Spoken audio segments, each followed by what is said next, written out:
Good morning to all of you. आज हमारा चर्चा का विषय है अंतर्राष्ट्रीय संबंधों के अध्ययन में यथार्थवादी दृष्टिकोण या उपागम, रियलिस्ट अप्रोच। इससे पिछले वीडियो में मैंने बात किया था अंतर्राष्ट्रीय संबंधों के अध्ययन के आदर्शवादी उपागम के संबंध में, जिसके अंतर्गत हमने देखा कि अंतर्राष्ट्रीय संबंधों का आदर्शवादी दृष्टिकोण राजनीतिक नैतिकता, अंतर्राष्ट्रीय लोकमत, विश्व संघवाद, विश्व सरकार के आदर्श के साथ बंधा हुआ है और यह शांति और न्यायपूर्ण विश्व व्यवस्था में विश्वास करता है। आदर्शवादी उपागम की प्रतिक्रिया का परिणाम ही यथार्थवादी उपागम है। यथार्थवादी विचारधारा में क्विंसी राइट से लेकर केनेथ वाल्ज जैसे विचारकों ने शक्ति अर्जन को राजनीतिक क्रिया का मूल उद्देश्य कहा है। इसलिए यथार्थवाद को शक्ति राजनीति का पर्यायवाची माना जाता है, क्योंकि यथार्थवादी राज्य को केंद्रीय और मुख्य सत्ता मानते हैं और राष्ट्र राज्य पर नियंत्रण के लिए किसी अन्य सर्वोच्च सत्ता को स्वीकार नहीं करते। इसलिए प्रत्येक राज्य ज़्यादा से ज़्यादा शक्ति अर्जन करने का प्रयास करता है। शक्ति की संकल्पना मूल रूप में सापेक्षिक होती है, क्योंकि शक्ति का प्रयोग निर्वात में नहीं किया जाता है, अपितु शक्ति का प्रयोग दूसरे राज्य के संदर्भ में होता है। अंतर्राष्ट्रीय राजनीति में एक राष्ट्र का शक्तिशाली होना दूसरे राज्यों के लिए असुरक्षा उत्पन्न होता है। इसलिए शक्ति का यह संघर्ष निरंतर देखा जाता है। यथार्थवादी उपागम की चर्चा की शुरुआत 18वीं और 19वीं शताब्दी से माना जा सकता है। हालांकि इससे पहले ही अनेक ग्रंथों में इसके बीज देखे जा सकते हैं, जैसे सुन त्सु की कृति आर्ट ऑफ वार, कौटिल्य की कृति अर्थशास्त्र के अंतर्गत राजनीतिक यथार्थवाद के बीज प्रस्फुटित होते दिखाई देते हैं। इसी प्रकार मैकियावेली का समूचा दर्शन यथार्थवादी चिंतन की आधारशिला प्रस्तुत करता है। फिर भी अंतर्राष्ट्रीय संबंधों के क्षेत्र में इसका पुनरुत्थान विशेषकर द्वितीय विश्व युद्ध के बाद हुआ। हिटलर और मुसोलिनी के उदय, उनकी आक्रामक प्रवृत्तियां, उनके द्वारा शक्ति और युद्ध की आवश्यकता पर जोर देना आदि ऐसे तथ्य हैं अंतर्राष्ट्रीय संबंधों के विद्वानों को मानव स्वभाव एवं विश्व राजनीति की यथार्थता के समझने के लिए प्रेरित किया। मैकियावेली अपने ग्रंथ प्रिंस के अंतर्गत कहा है कि मनुष्य शस्त्र, धन एवं रोटी युद्ध की शक्ति है, अर्थात इनके कारण युद्ध होते हैं, ये युद्ध के पोषक हैं। और इन चारों में प्रथम दो आवश्यक है, क्योंकि मनुष्य एवं शस्त्र धन एवं रोटी प्राप्त कर सकते हैं, परंतु रोटी तथा धन मनुष्य एवं शस्त्र प्राप्त नहीं कर सकते। तात्पर्य है कि यथार्थवादी दृष्टिकोण शक्ति, शस्त्र और युद्ध को मानव स्वभाव की विशेषताएं मानता है। यथार्थवादी दृष्टिकोण की मूल मान्यता है कि राष्ट्रों के बीच विरोध एवं संघर्ष किसी न किसी रूप में सदैव बने रहते हैं। यह दृष्टिकोण विरोध एवं संघर्ष को अंतर्राष्ट्रीय संबंधों में एक शाश्वत नियम के रूप में देखते हैं, न कि अंतर्राष्ट्रीय राजनीति की आकस्मिक घटना के रूप में।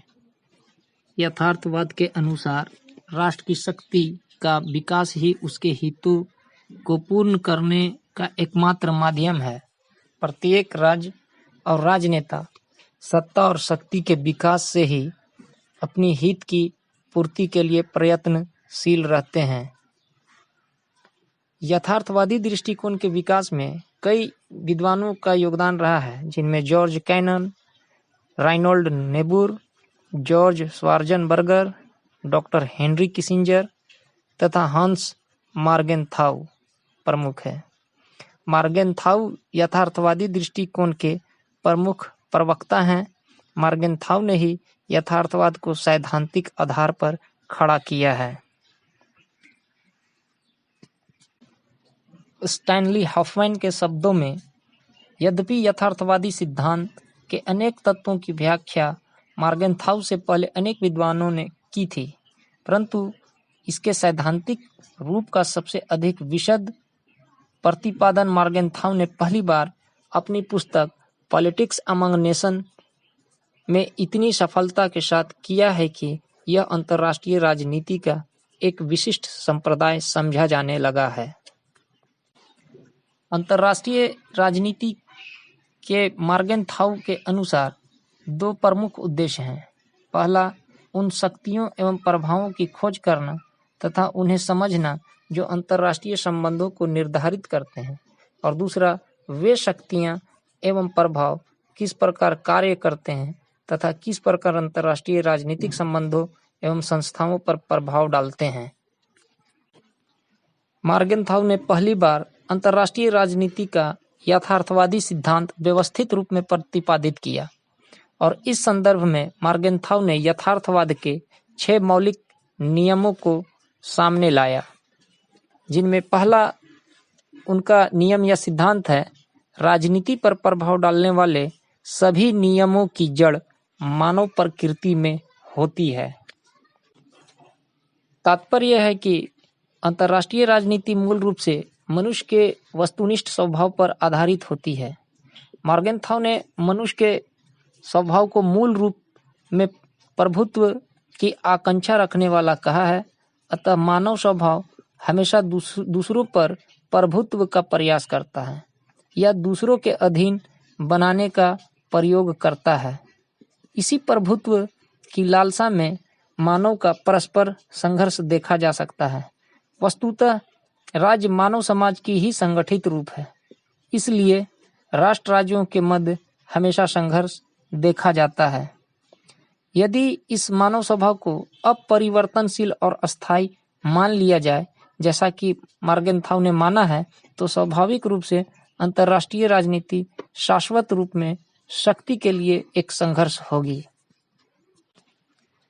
इसी प्रकार मार्गेनथाउ ने यथार्थवाद के दूसरे नियम के अंतर्गत कहते हैं कि राष्ट्रीय हितों को शक्ति के रूप में परिभाषित किया जा सकता है।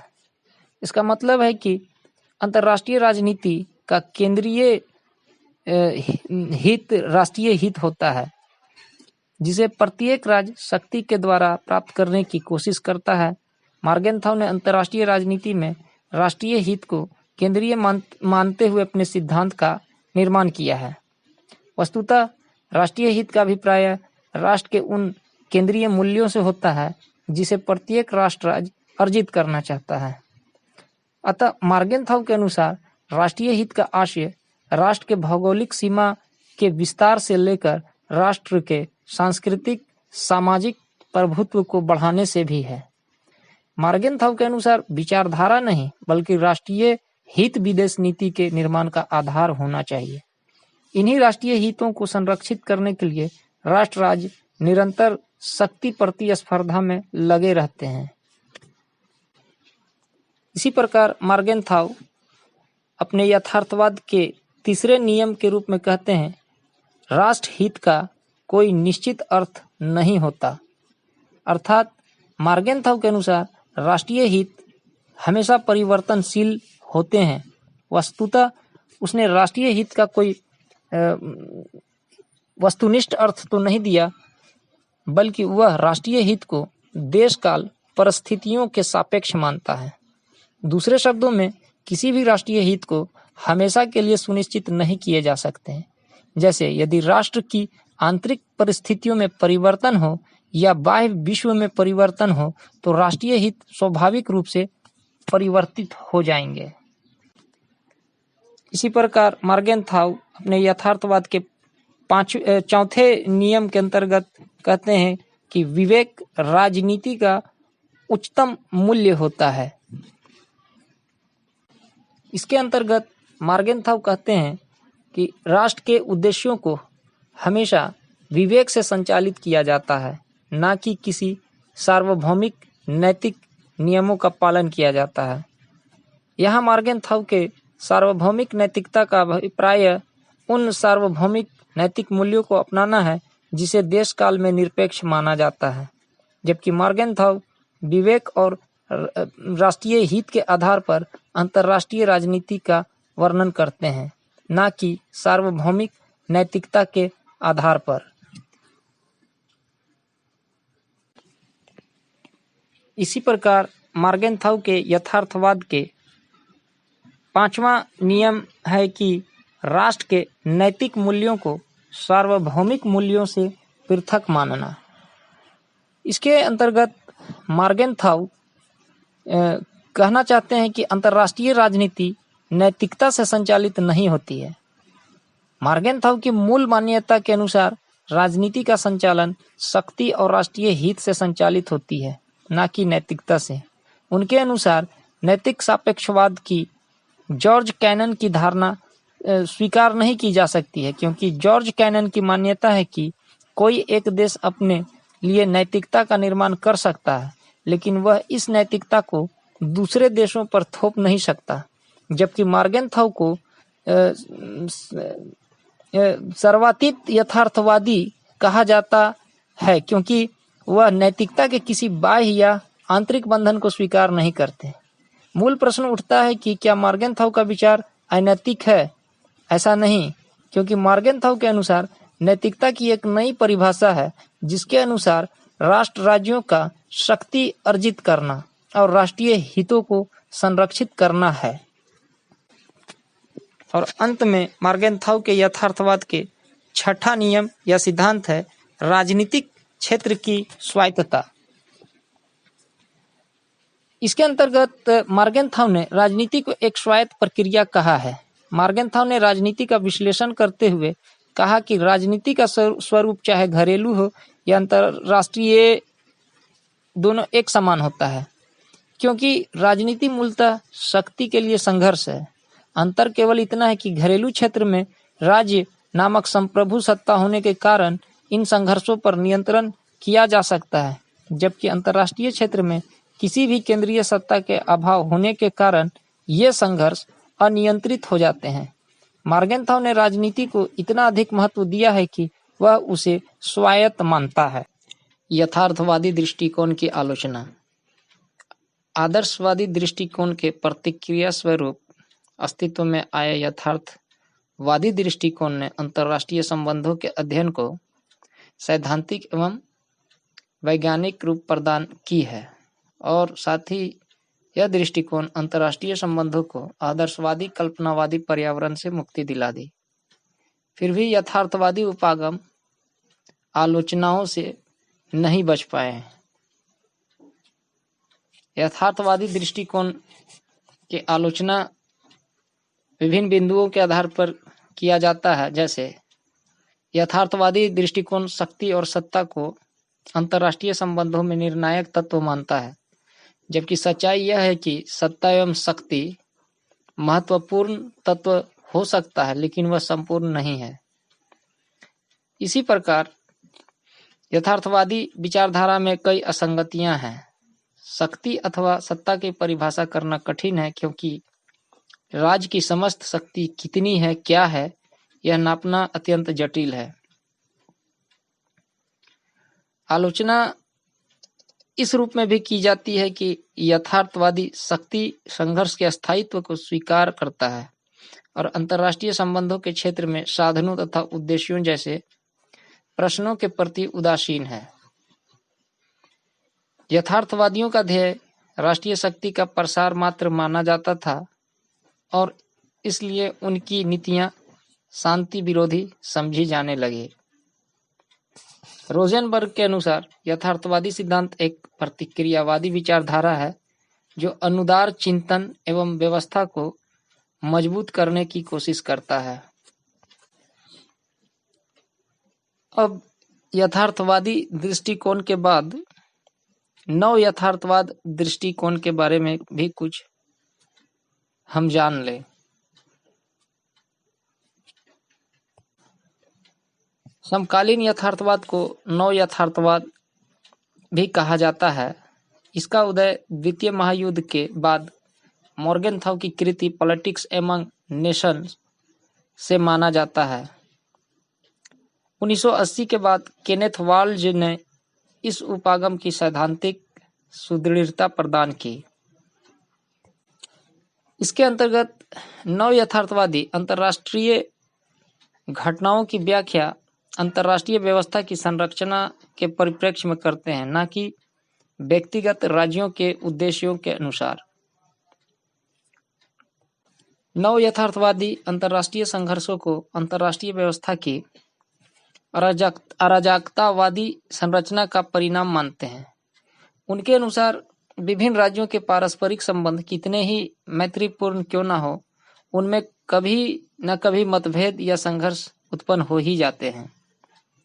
इस प्रकार के संरचनात्मक या नव यथार्थवाद को प्रायः केनेथ वाल्ज की कृति थ्योरी ऑफ इंटरनेशनल पॉलिटिक्स के साथ जोड़ा जाता है। केनेथ वाल्ज का संरचनात्मक यथार्थवाद ही नव यथार्थवाद का एकमात्र मॉडल नहीं है, बल्कि नव यथार्थवादियों में जोसेफ ग्रीचो, हॉन्स मॉर्गेनथाउ, रेमंड आरो, स्टैनली हॉफमैन आदि जैसे नाम भी उल्लेखनीय हैं।